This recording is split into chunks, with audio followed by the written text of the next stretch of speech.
அன்பு உள்ளங்களே, அனைவருக்கும் வணக்கம். இதுக்கு முன்னால் நான் விநாயகர் 3 பிறவிகளை பற்றி சொல்லியிருந்தேன்.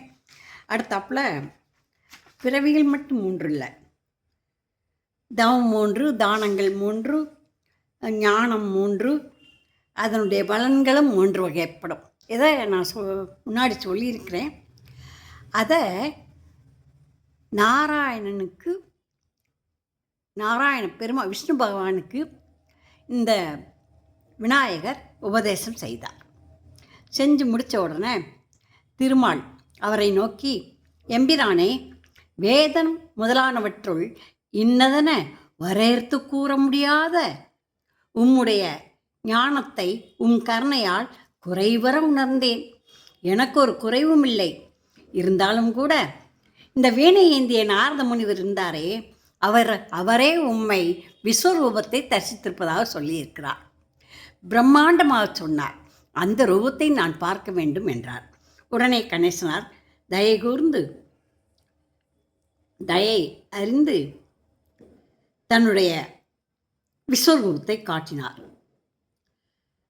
எங்கும் முடித்தலைகளும் சீர்மையான முகமலர்களும் மின்ன அருள் விழிகளும் செவிகளும் ஆயுதம் பிடித்த கைத்தளங்களும் எங்கும் ஒளி வீச உடல் அவயவங்கள் அனைத்தும் வானகம் வையகம் எங்கும் பரவி நிற்க விநாயகரின் விஸ்வரூபம் கண்கொள்ளா காட்சியாக விளங்கியது.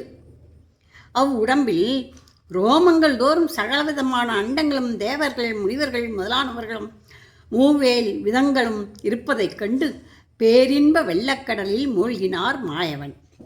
உடனே கைகுப்பி, இந்த காட்சியை வேறு யாரும் அறிந்தவருண்டோ என்று கேட்டார். அதற்கு விநாயகர், என்னிடம் பக்தி கொண்டு சக்தி பெற்ற உத்தமர்களான சனகராதி முனிவர்கள் ஞானக்கண்ணால் என் அருளுருவம் கண்டு முத்தர்களாய் பேரானந்தம் பெற்றார்கள். வரேனேன் என்ற மன்னன் ஒருவன் என்னையே மைந்தனாக பெற்று என் அருட்கீதையை கேட்டு என் விஸ்வரூபத்தை கண்டு விமலத்தை அடைந்து ஆனந்த வெள்ளத்தினுள் திளைந்து வாழ்ந்தான்.